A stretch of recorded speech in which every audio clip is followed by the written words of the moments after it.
travaux de réhabilitation et de modernisation de la 7e rue industrielle avaient été lancés il y a peu pour une durée bien déterminée. Une durée d'exécution aujourd'hui dépassée. Qu'est-ce qui est à la base de ces retards? Jacques Nejichibwaba a cherché pour nous les réponses. La 7e rue dans la commune de Limete, quartier industriel, présente un intérêt majeur pour les usagers de la route en général et les habitants de Limete industriel en particulier. Une fois réhabilitée, cette route va résorber largement le problème des embouteillages au quartier industriel et sous le boulevard Lumumba. Malheureusement, les travaux de réhabilitation de la 7e rue Limete industriel avancent à pas des tortues. La population s'en plaint, parle de la négligence et même du détournement de fonds.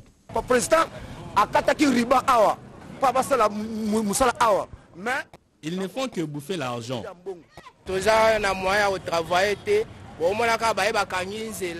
Ils bloquent la route pour ne rien faire. Toute la journée. Le président de la République, il y a Pessimbongo, mais bateau bazosa misala, bateau Hollandais bango bazate. Ils travaillent lentement et pénalisent les écoliers. La distance ne vaut même pas plus de 2 km ou quoi, mais les travaux traînent.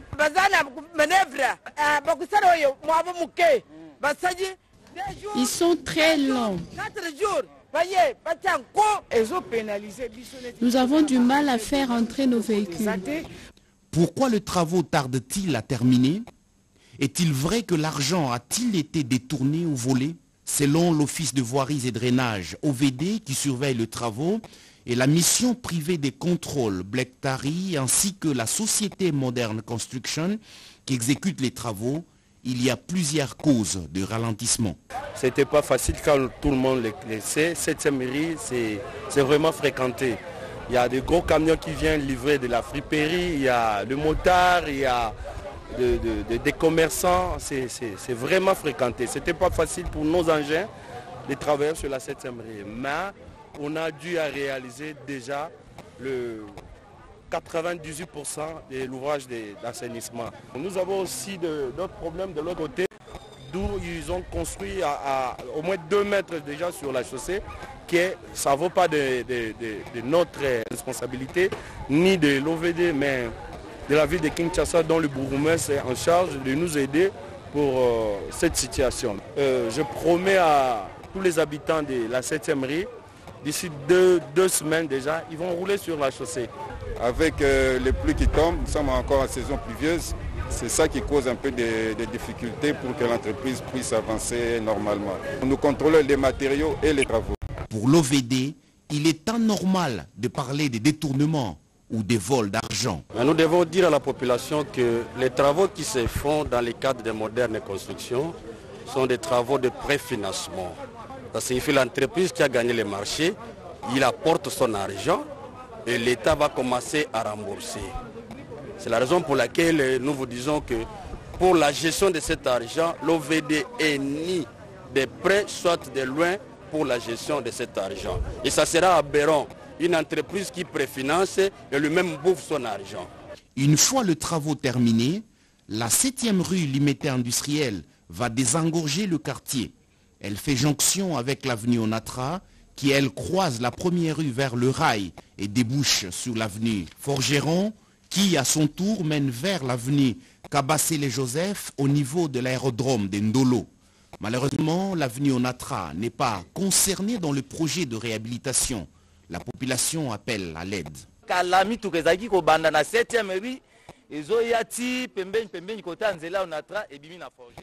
7e rue débouche sur l'avenue Forgeron vers Beaumarchais. Nous voulons que l'avenue Onatra soit réhabilitée pour diminuer les embouteillages.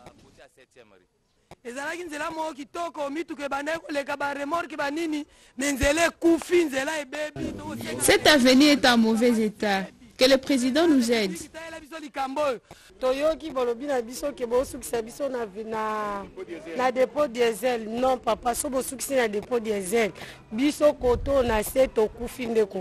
Dans la capitale congolaise, beaucoup de travaux peinent à être réalisés. Si pour la 7e rue Limete industrielle, il y a de raisons avancées par les acteurs, que dire des autres chantiers? Est-ce un sabotage des actions initiées par le chef de l'État? Et pour combien de temps encore? Première infection opportuniste chez les personnes vivant avec VIH. La tuberculose sévit aussi chez les enfants, mais souvent on ne prête pas attention et pourtant quand un adulte fait la tuberculose, il est important de rechercher le bacille de Koch aussi auprès des enfants dans son entourage car souvent ils deviennent de cas index. Comment s'est fait cette recherche? Constance Mananga a sillonné quelques hôpitaux et nous rapporte la prise en charge à travers ces deuxièmes dossiers de la rédaction. La tuberculose est une maladie infectieuse causée par les bacilles de Koch. Pour la forme pédiatrique, près d'1 million de cas ont été recensés dans le monde. Et selon l'Organisation mondiale de la santé, l'OMS, la RDC est parmi les pays les plus touchés. Très souvent, les diagnostics posent problème et la prise en charge peut en pâtir. L'enfant en contact avec un adulte peut développer la tuberculose, une maladie contagieuse. Ainsi, il devient un cas index que l'on ignore. Ma fille toussait et avait de fièvre. Mon petit frère est venu de Mbandaka avec sa femme. Or, cette femme avait la tuberculose comme elle était toujours avec ma fille. C'est comme ça qu'elle a été contaminée. Prendre en charge les cas pédiatriques de tuberculose, c'est un grand défi à relever.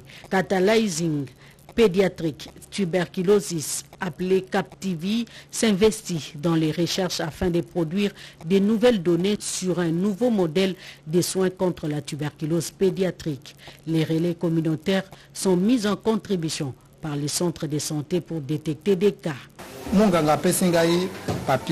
Le docteur m'a donné l'autorisation d'aller faire la recherche des cas chez les enfants dans l'entourage d'une personne adulte souffrant de la tuberculose.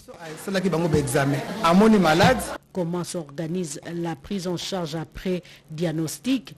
Dans quelques maternités et centres de santé, des dispositions sont démises lors d'un cas détecté. Si l'examen est positif, tu les prends en charge et puis on fait le screening. Après faire le screening, on fait les recherches approfondies, on les soumet sous le traitement à 6 mois. C'était difficile pour trouver les enfants. Mais avec l'arrivée du projet CapTV, nous avons intégré dans toutes les portes d'entrée. Il y a des enfants qui peuvent pousser, on donne les crachats ici, on fait les yeux, mais on les envoie pour faire les gynéspères. Là, nous avons des résultats fiables. La tuberculose chez les enfants, c'est difficile maintenant de voir ça dans les micros. Avant, il n'y avait pas les enfants moins de 14 ans. Il n'y avait que les adultes consorts. Donc on n'arrivait pas à diagnostiquer. Dès que l'enfant se présente, s'il voit qu'il est signe positif, lui, il amène chez moi un clinicien, et puis j'ai fait l'investigation. Et ce que nous facilite encore l'appareil de gynésport, les résultats sont les mêmes jours. Et les médicaments sont à notre disposition. L'objectif de CapTV étant de contribuer à la réduction de la morbidité et mortalité due à la tuberculose pédiatrique. Ces projets a facilité la prise en charge des enfants malades et leur a sauvé des vies. C'est un projet innovateur qui consiste à implémenter un paquet d'activités qui permet d'améliorer la prévention, la détection et la prise en charge de la tuberculose pédiatrique. À la fin du projet, nous avons fait en fait une transition avec le programme national de lutte contre la tuberculose. La TB tue les enfants. Pendant 4 ans, nous avons développé un modèle qui a montré qu'on peut améliorer les choses. Maintenant, c'est au niveau du gouvernement congolais de prendre les choses en main et de mobiliser les ressources pour que tous les enfants puissent bénéficier de l'expérience CapTV. Pour éliminer la tuberculose en général et pédiatrique en particulier, d'ici à 2030, il faut diversifier des stratégies de lutte afin de préserver l'avenir des enfants. Allez, on reprend avec l'actualité. Le Haut-Commissariat des Nations Unies pour les réfugiés a organisé des rencontres avec les femmes de Mbaoucha, Moussanda et Kachongo, des localités situées à quelques kilomètres de Chikapa. C'était pour s'imprégner des coutumes et pratiques avilissantes qui exposent la femme aux violences basées sur les genres.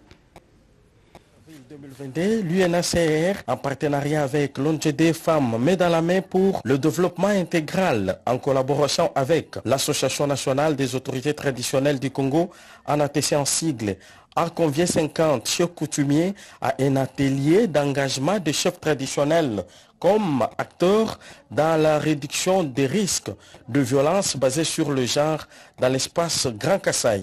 Au bout de ces 2 jours de formation passés dans la salle de plénière de l'Assemblée provinciale du Kasaï, le détenteur du pouvoir ancestral ont pris l'engagement inédit en présence du représentant du ministre provincial du genre, famille et enfants et celui de l'intérieur d'alléger les amendes autrefois infligées aux femmes mariées violées et considérées comme ayant commis l'adultère et de bannir toute pratique rétrograde à la femme, même celle soutenue par la coutume.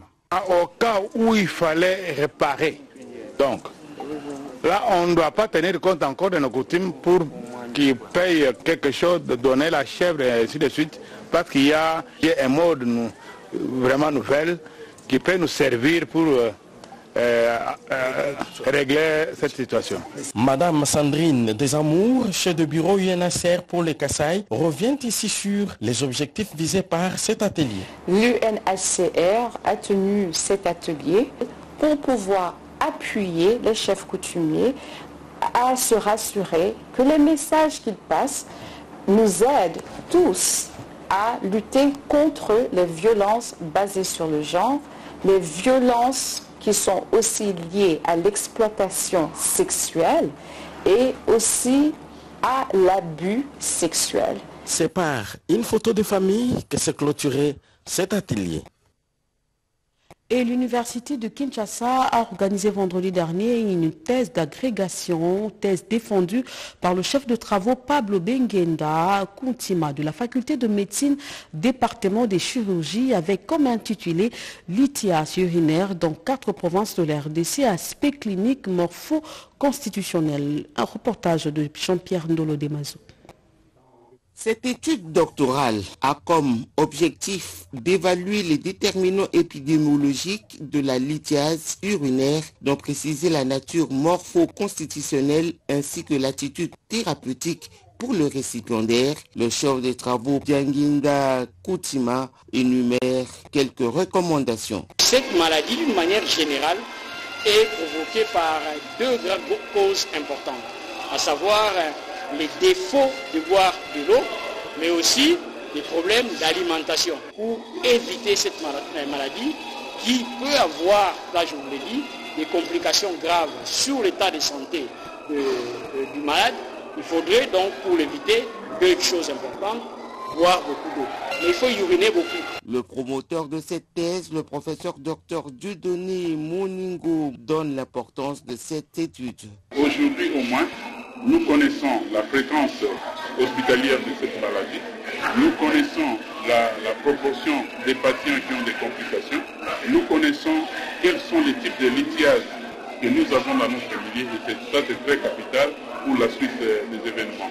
Après délibération à huis clos, le jury composé d'éminents professeurs d'université a jugé recevable la thèse du chef des travaux Pablo Bengenda Kuntima et lui a conféré le grade d'agrégé en médecine en lui remettant les insignes de l'université de Kinshasa pour une jouissance scientifique. 100 ans de progrès, c'est sous ce thème que la journée internationale de sage-femme a été célébrée à Chikapa. Nous sommes là dans la province du Kasaï. Regardez. 3 femmes perdent la vie par heure en République démocratique du Congo et 330 morts-nés ont été enregistrés au cours de l'année 2021. Ces statistiques ont été dévoilées ce jour par Dr Célestin Mamba, médecin coordonnateur provincial du programme national de la santé de la reproduction au Kasaï. Dr Léonie Marini, chef de sous-bureau UNFPA au Kasaï, revient ici sur l'importance de la célébration de la journée internationale sage-femme au Kasaï. Les sages-femmes du monde célèbrent aujourd'hui la journée internationale de la sage-femme sous le thème 100 ans de progrès. En cette journée internationale de la sage-femme, le Fonds des Nations Unies pour la population renouvelle sa solidarité avec toutes les sages-femmes du monde et salue leur engagement à sauver des vies des femmes et des enfants et leur contribution dans la santé sexuelle, reproductive, maternelle, néonatale, infantile et adolescente. Mado Kamiyongo, présidente de la Société congolaise de la pratique sage-femme, n'a eu que des mots justes pour dire merci à tous ceux qui ont contribué à la formation des sages-femmes au Kasaï, plus particulièrement UNFPA. Grâce à lui, la province compte 200 sages-femmes.